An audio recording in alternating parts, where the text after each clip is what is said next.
തദ്ദേശഭരണ തെരഞ്ഞെടുപ്പിൽ ഇടതുമുന്നണി കടപുഴകി വീണതിന്റെ തൊട്ടടുത്ത ദിവസമാണ് ഇന്ന്. നെറുകയിലേറ്റ പ്രഹരത്തിന്റെ ആഘാതത്തിൽ നിന്ന് ഇടതുമുന്നണിക്ക് തലപൊക്കാനായിട്ടില്ല. 2010 ഇതിലും വലിയ തോൽവി ഏറ്റുവാങ്ങിയിട്ട് പിന്നീട് തിരിച്ചു വന്നില്ലേ എന്ന ചോദ്യമൊക്കെ വെറും ക്യാപ്സൂളുകൾ മാത്രമാണ്.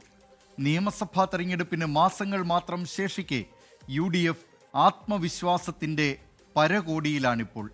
തലസ്ഥാനം പിടിച്ചതോടെ BJP നേതൃത്വത്തിലുള്ള NDAയും ഉഷാറിലാണ്.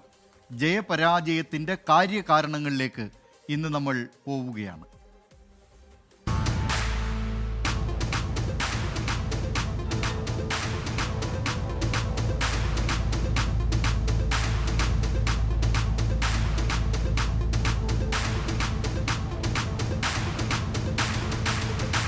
ജനങ്ങൾക്ക് വേണ്ടി ജനങ്ങളാൽ തിരഞ്ഞെടുത്ത ജനങ്ങളുടെ ഭരണമെന്ന് ജനാധിപത്യത്തിന് നിർവചനം നൽകിയത് എബ്രഹാം ലിങ്കണാണ്.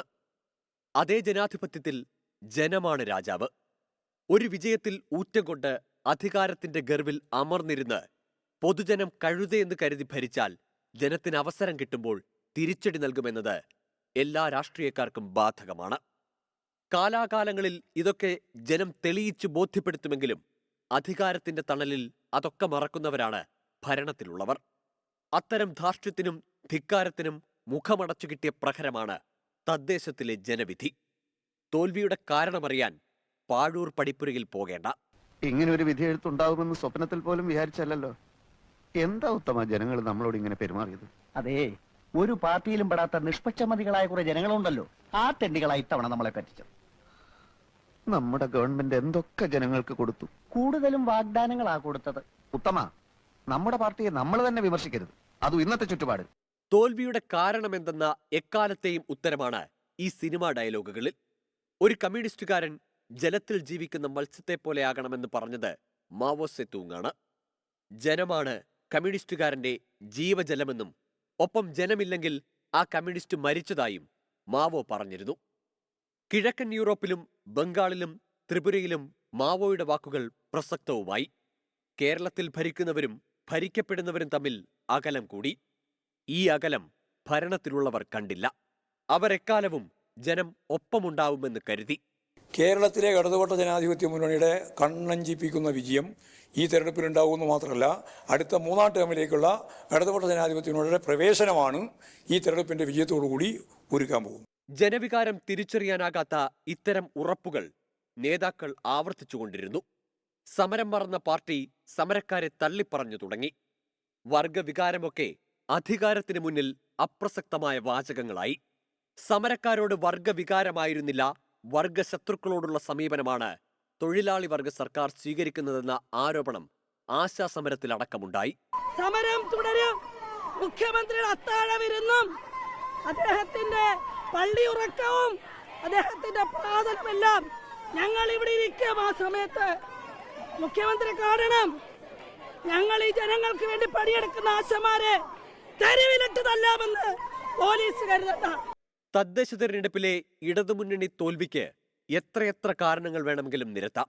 വർഗീയ സമവാക്യങ്ങൾ മാറ്റിമറിക്കാൻ ശ്രമിച്ചതും സ്വർണ്ണപ്പാളി വിവാദവും പൊതുജനാരോഗ്യ സംവിധാനത്തിലെ വീഴ്ചകളും PM ശ്രീ പദ്ധതി വിവാദവും എന്നുവേണ്ട ഭരണരംഗത്തെ പാളിച്ചകൾ നിരവധിയാണ്. ഏറ്റവും പ്രധാന കാര്യങ്ങളിലൊന്ന് പുതുതലമുറയുടെ വിശ്വാസമാർജിക്കുന്നതിലെ വീഴ്ചയാണ്. എല്ലാ വാർഡുകളിലും നിർണായകം പുതുതലമുറയുടെ വോട്ടുകളാണ്. അവരെ കണക്കിലെടുക്കാതെ പരിചയസമ്പന്നർ എന്ന പേരിൽ പഴയ പടക്കുതിരകളെ രംഗത്തിറക്കിയതും ഇടതുമുന്നണിക്ക് പലയിടത്തും തിരിച്ചടിയായി. ഇങ്ങനെ ഇടതുമുന്നണിക്ക് ഈ തോൽവിയിൽ നിന്ന് പഠിക്കാൻ പാഠങ്ങളേറെയാണ്. ഭരണവീഴ്ചകളെ ക്ഷേമ പെൻഷൻ വർധനവ് ഉൾപ്പെടെയുള്ള ജനപ്രിയ വാഗ്ദാനങ്ങളിൽ വീഴ്ത്താമെന്ന് മുന്നണി നേതൃത്വവും സർക്കാരും കരുതിയിട്ടുണ്ടാകുമെന്ന് തീർച്ച. പെൻഷൻ വർധന UDFന് ക്ഷേമവും LDFന് ക്ഷീണവുമായപ്പോൾ MM മണിയുടെ വായിൽ നിന്ന് വന്ന വാചകങ്ങൾ മുന്നണി നേതാക്കളുടെ മനസ്സിലിരിപ്പ് വ്യക്തമാക്കുന്നതായിരുന്നു. നന്ദികേടെല്ലാം നല്ല അനുകൂലമാണോ? ക്ഷേമ പ്രവർത്തനം, റോഡ്, പാലം, വികസന പ്രവർത്തനങ്ങൾ, ജനക്ഷേമ പരിപാടി ഇതുപോലെ കേരളത്തിന്റെ ചരിത്രത്തിൽ നടന്നിട്ടുണ്ടോ? ഇല്ലല്ലോ. ഇതെല്ലാം വാങ്ങി നല്ല ഭംഗിയായി ചാപ്പാട് കഴിച്ചവർ നല്ല ഭംഗിയായി നമുക്കിട്ട് വെച്ചു എന്നാണ് എനിക്ക് തോന്നുന്നത്. നേതാക്കൾ ഇടപെട്ട് MM മണിയെ കൊണ്ട് വാക്കുകൾ തിരുത്തിച്ചെങ്കിലും കിറ്റും പെൻഷനുമൊക്കെ വോട്ടിനു വേണ്ടി എന്ന ധാരണ പരത്തുന്നതായി ആദ്യ പ്രതികരണം. ഇനിയുമുണ്ട് LDFന്റെ പരാജയത്തിനും UDFന്റെ വിജയത്തിനും NDAയുടെ ഉന്മേഷത്തിനും വഴിയൊരുക്കിയ കാരണങ്ങൾ. Political desk, 24. പൊതുജനം കഴുതയല്ല സാർ. തദ്ദേശത്തിലെ ജനവിധിയുമായി ബന്ധപ്പെട്ട് നിരവധി പ്രതികരണങ്ങളാണ് 24ൻ്റെ സോഷ്യൽ മീഡിയ പേജുകളിൽ, യൂട്യൂബിലൊക്കെ നിറയുന്നത്. ആശാ സിംഗപ്പൂർ പറയുന്നു, വിജയിച്ചവരെ വിശ്വസിച്ച് വോട്ട് ചെയ്ത ജനങ്ങളെ ചേർത്ത് പിടിക്കുക എന്ന്. എബ്രഹാം തോമസ് പറയുന്നുണ്ട്, പ്രഹരം കൊടുത്തത് ജനമാണ് വോട്ടിലൂടെ, ഇനി ഒന്നും നോക്കിയിട്ട് കാര്യമില്ല എന്ന കാര്യം പറയുന്നുണ്ട്.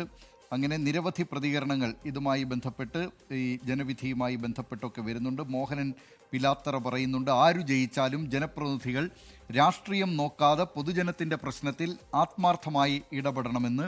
തീർച്ചയായും ആ നിലയിലായിരിക്കണം ജനപ്രതിനിധികളായി കഴിഞ്ഞാൽ ആ ജനപ്രതിനിധികൾ എല്ലാവരുടെയും ജനപ്രതിനിധി എന്ന നിലയിൽ ആ നാടിൻ്റെ വികസനത്തിന് വേണ്ടിയുള്ള പരിശ്രമമാണ് നടത്തേണ്ടത്. അത്തരത്തിലായിരിക്കണം ജനപ്രതിനിധികൾ എന്ന് നമുക്ക് ആഗ്രഹിക്കാം. ന്യൂനപക്ഷ വോട്ടുകൾ അപ്പാടെ ഒലിച്ചുപോയതാണ് ഇടതുമുന്നണിയുടെ തോൽവി ഇത്ര വലുതാക്കിയത്.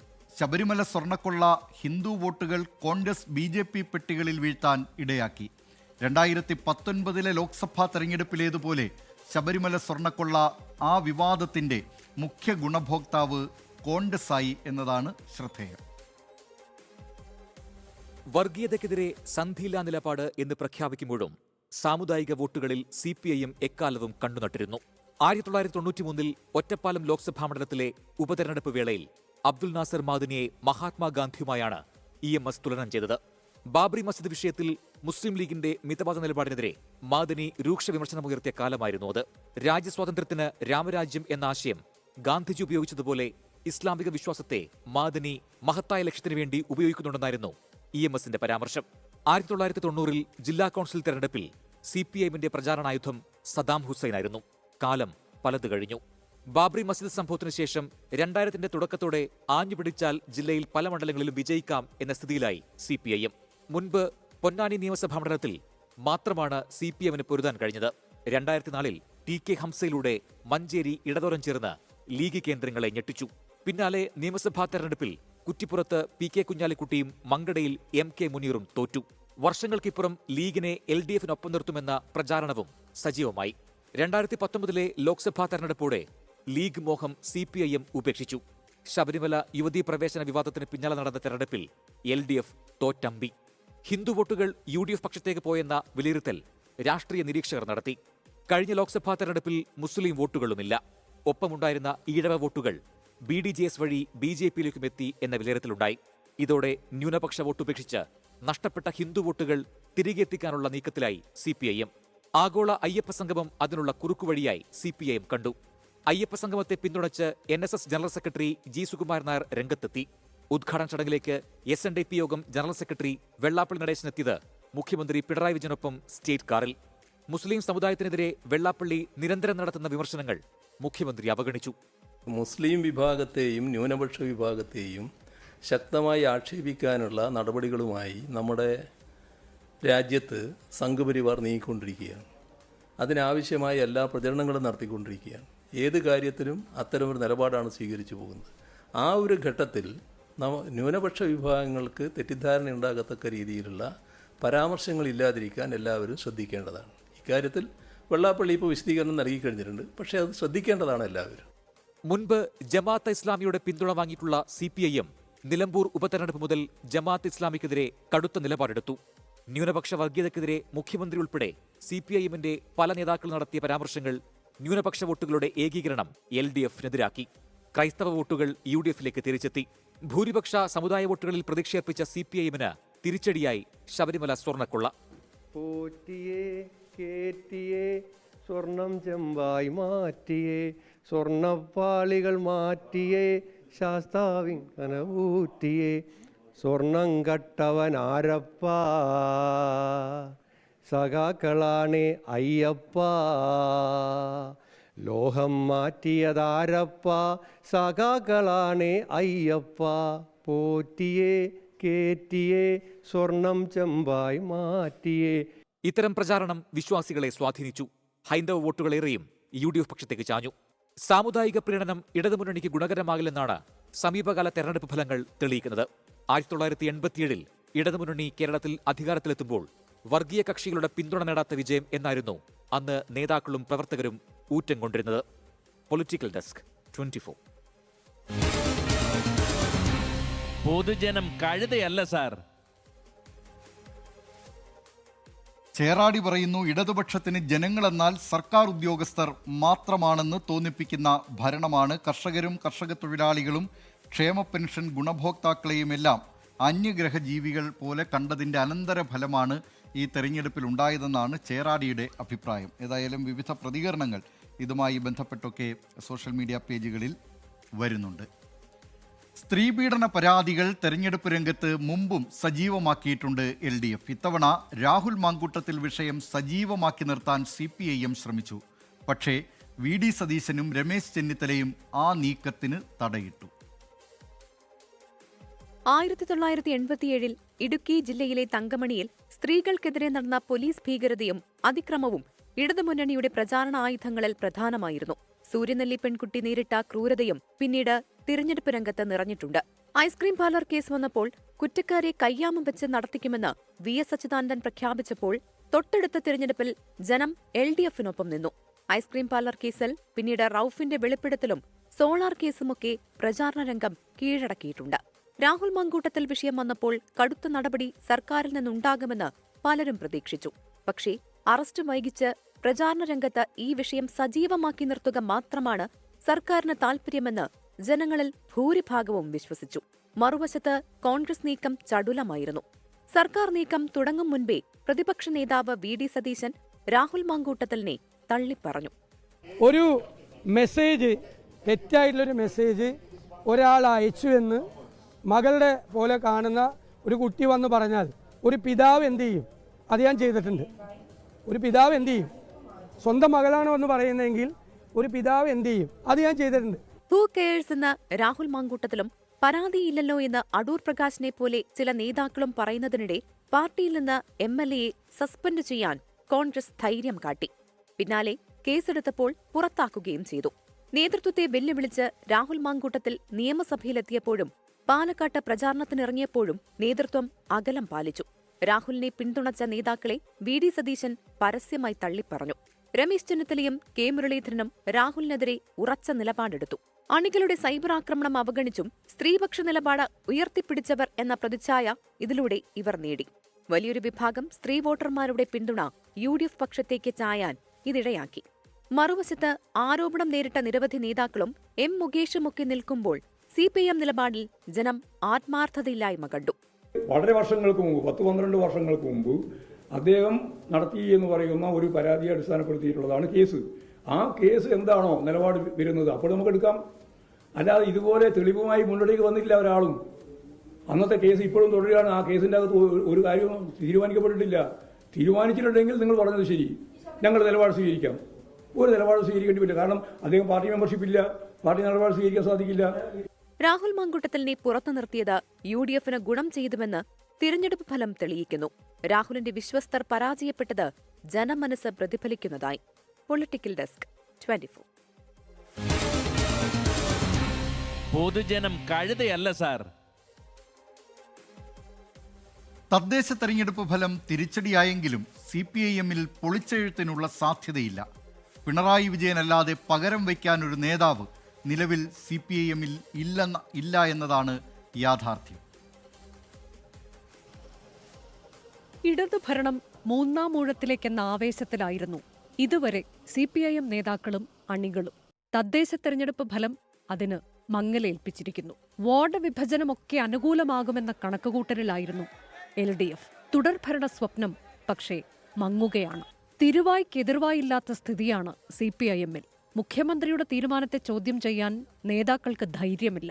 ലോക്സഭാ തെരഞ്ഞെടുപ്പിലേറ്റ തിരിച്ചടി ദേശീയ സ്ഥിതി വിലയിരുത്തി വോട്ടർമാർ പ്രതികരിച്ചതിനാൽ എന്ന് അന്ന് CPIM വാദിച്ചു. തദ്ദേശത്തിലെ തോൽവിക്ക് പക്ഷേ നിരത്താൻ ന്യായീകരണമൊന്നുമില്ല. ഈ സംബന്ധിച്ച് വിശദമായ പരിശോധന എല്ലാ തരത്തിലും നടത്തി ആവശ്യമായ തിരുത്തലുകൾ വരുത്തുമെന്നാണ് റിസൾട്ടുമായിട്ട് ബന്ധപ്പെട്ട് ആദ്യം തന്നെ പറയാനുള്ള കാര്യം, അത്തരത്തിലുള്ള തിരുത്തലുകൾ വരുത്തിക്കൊണ്ട്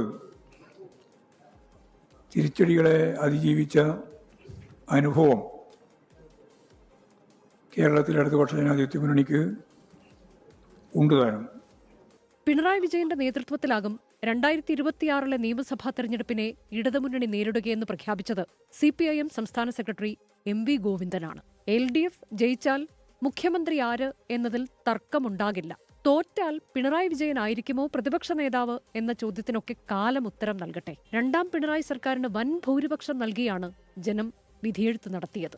എന്നാൽ ഇത് അഴിമതിയുടെയും കെടുകാര്യസ്ഥതയുടെയും ലൈസൻസായി ചിലരെങ്കിലും തെറ്റിദ്ധരിക്കരുതായിരുന്നു. ഇടതു സർക്കാർ അഴിമതിക്കാരെ സംരക്ഷിക്കുന്നെന്നും ഈ അവസ്ഥ പരിതാപകരമെന്നും പറഞ്ഞത് കേരള ഹൈക്കോടതിയാണ്.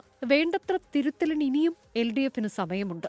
അതിനിടെ LDFിലെ ഘടകകക്ഷികളെ കൂട്ടി മുന്നണി വിപുലീകരിക്കാനുള്ള ശ്രമം UDF ഉടൻ തുടങ്ങിയേക്കും. കേരള കോൺഗ്രസ് എമ്മും RJDയുമാണ് പ്രധാന ലക്ഷ്യം. ഒരിക്കലും ഒരു വിജയവും പരാജയവും ഒക്കെ പെട്ടെന്ന് അങ്ങനെ അങ്ങോട്ടും ഇങ്ങോട്ടും മാറുക എന്ന് പറഞ്ഞ ഒരു രാഷ്ട്രീയത്തിന് അല്ലെങ്കിൽ ഒരു പ്രസ്ഥാനത്തിന് യോജിച്ചതല്ല. അതുകൊണ്ട് കേരള കോൺഗ്രസ് ആ ഉയർച്ചയിലും താഴ്ചയിലും വിജയത്തിലും പരാജയത്തിലും ഉറച്ച നിലപാടായിട്ട് പോകും.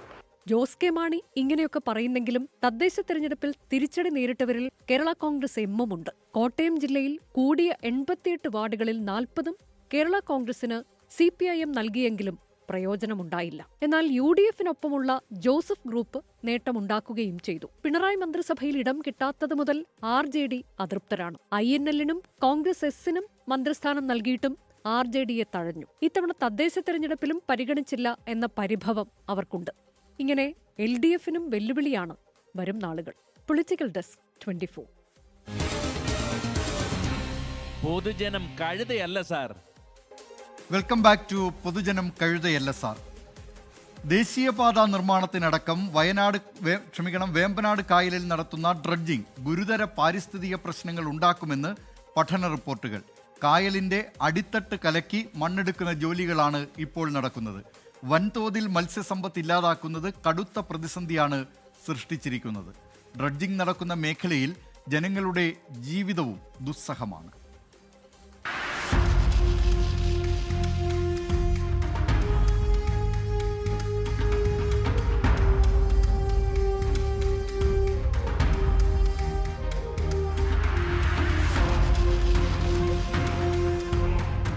ദേശീയപാത നിർമ്മാണത്തിന് വേണ്ടിയാണ് മാസങ്ങളായി വേമ്പനാട്ട് കായലിൽ ഈ ഡ്രഡ്ജിംഗ് നടക്കുന്നത്.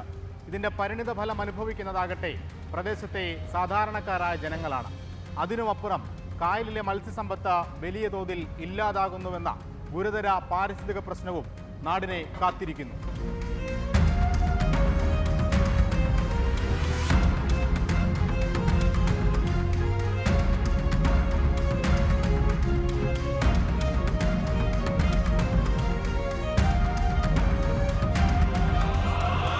വേമ്പനാട്ടുകായലിൻ്റെ ആഴം കൂട്ടുക എന്നുള്ളത് മത്സ്യത്തൊഴിലാളി യൂണിയൻ്റെ പ്രഖ്യാപിതമായ ലക്ഷ്യമാണ്. അപ്പോൾ ഈ ഡ്രഡ്ജിങ്ങുമായി ബന്ധപ്പെട്ട് ഞങ്ങളുടെ അഭിപ്രായം ചോദിക്കുമ്പോൾ ഞങ്ങളതിൻ്റെ കാര്യം പറയുമ്പോൾ ഓർക്കും മത്സ്യത്തൊഴിലാളികൾ ആ വേമ്പനാട്ട് കായലിൻ്റെ ആഴം കൂട്ടുന്നതിനെതിരാണ് എന്നുള്ളത്. വേമ്പനാട്ട് കായലിൻ്റെ ആഴം കൂട്ടുക എന്നുള്ളത് നമ്മുടെ ഒരാവശ്യമാണ്. കാരണം നിലവിലുള്ള മാലിന്യങ്ങൾ നീക്കം ചെയ്യപ്പെടണം, പ്ലാസ്റ്റിക് മാറണം, നിലവിലുള്ള പൊങ്ങിക്കിടക്കുന്ന കായലിൽ പൊങ്ങിക്കിടക്കുന്ന സ്ഥലങ്ങൾ സമാനമായ നിരപ്പിൽ ആഴം കൂട്ടണം.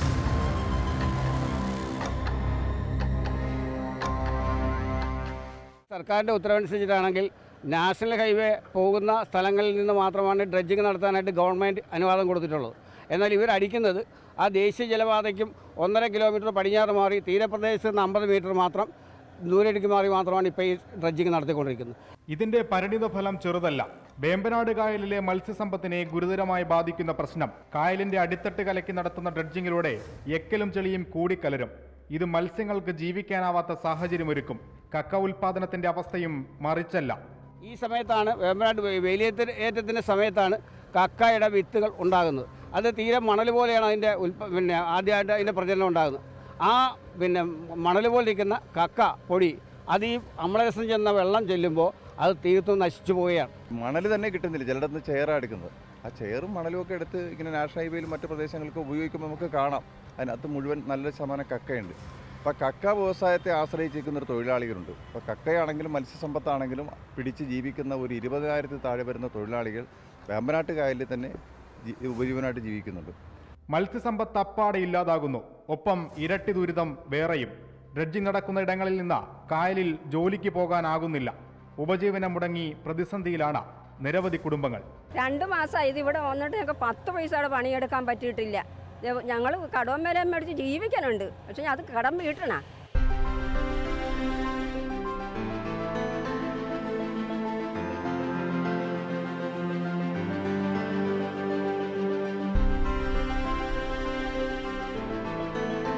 ഇതിന് പോയി 100 രൂപ കാശ് കിട്ടിയാൽ ഞങ്ങൾക്ക് ഞങ്ങളുടെ മരുന്നും ആകും, ഞങ്ങളുടെ ജീവിതവും നടക്കും. ഇത് വലയം വെള്ളം കൊണ്ട് അവിടെ ചെന്ന് വെച്ചാൽ തിരിച്ചിങ്ങോട്ട് പോലും പുറത്തോട്ടിറങ്ങാൻ പാടില്ല. പിന്നെ ഞങ്ങൾ എന്ത് ചെയ്യും? യാദൃശ്യമായി എന്ന് കാലുവഴി കീഴോട്ട് പോയാൽ നമ്മളെ കിട്ടുകയില്ല. കാരണം ഒത്തിരി ആഴമുണ്ട്. ഈ ചെള്ളലേക്ക് പോയാൽ മൂക്കിനകത്തൊക്കെ കയറി പിന്നെ JCB ഇട്ട് നമ്മളെ കോരി എടുക്കണം. പിന്നെ ശവം കിട്ടണമെങ്കിൽ അത്രയും ഭയാനകമാകും. വള്ളർക്കല്ലേ ഞങ്ങൾക്ക് തൊഴിലെടുക്കാൻ പറ്റുള്ളൂ. ഞങ്ങൾക്ക് ഈ നഷ്ടപരിഹാരം എന്ന് പറഞ്ഞാൽ ഞങ്ങളുടെ തൊഴിലിൻ്റെ നഷ്ടം തന്നതല്ല, ഞങ്ങൾക്ക് വേറെ ഒന്നും വേണ്ട. ഞങ്ങൾക്ക് അത് എത്രയേ പറയാൻ എന്നെ സംബന്ധിച്ച് പറയണമെങ്കിൽ. കുസാറ്റിന്റെയും കായൽ കൃഷി ഗവേഷണ കേന്ദ്രത്തിന്റെയും ഒക്കെ പഠന റിപ്പോർട്ടുകൾ കായലിലെ അശാസ്ത്രീയ ഡ്രഡ്ജിങ്ങിന് എതിരാണ്. ഡ്രഡ്ജിംഗ് നടക്കുമ്പോൾ കാർബൺ കൂടുതലായി അടങ്ങിയ എക്കൽ വെള്ളവും വായുവുമായി കലരും. ഇതിലൂടെ കാർബൺ ഡയോക്സൈഡ് രൂപപ്പെടും. ആഗോളതാപനത്തിന് ആക്കം കൂട്ടുന്നതാണ് ഈ പ്രതിഭാസമെന്ന് വിദഗ്ധർ ചൂണ്ടിക്കാണിക്കുന്നു.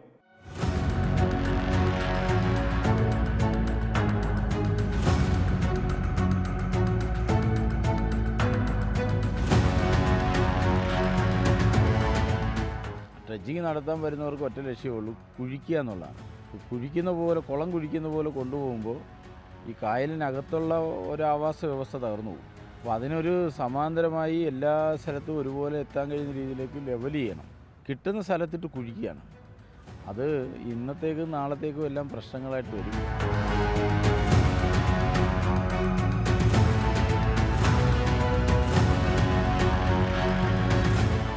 ഈ ജീവിത പ്രാരാബ്ദങ്ങൾക്കിടയിലും വിവിധ പഠന റിപ്പോർട്ടുകൾ അന്വേഷിച്ച് കണ്ടെത്തി സർക്കാരിന് മുന്നിലേക്കും മാധ്യമങ്ങൾക്ക് മുന്നിലേക്കുമൊക്കെ ഈ നാട്ടുകാരെത്തുന്നത് കേവലം 5-10 കുടുംബങ്ങൾക്ക് വേണ്ടി മാത്രമല്ല, ഭാവി തലമുറയ്ക്ക് കൂടി വേണ്ടിയാണ്.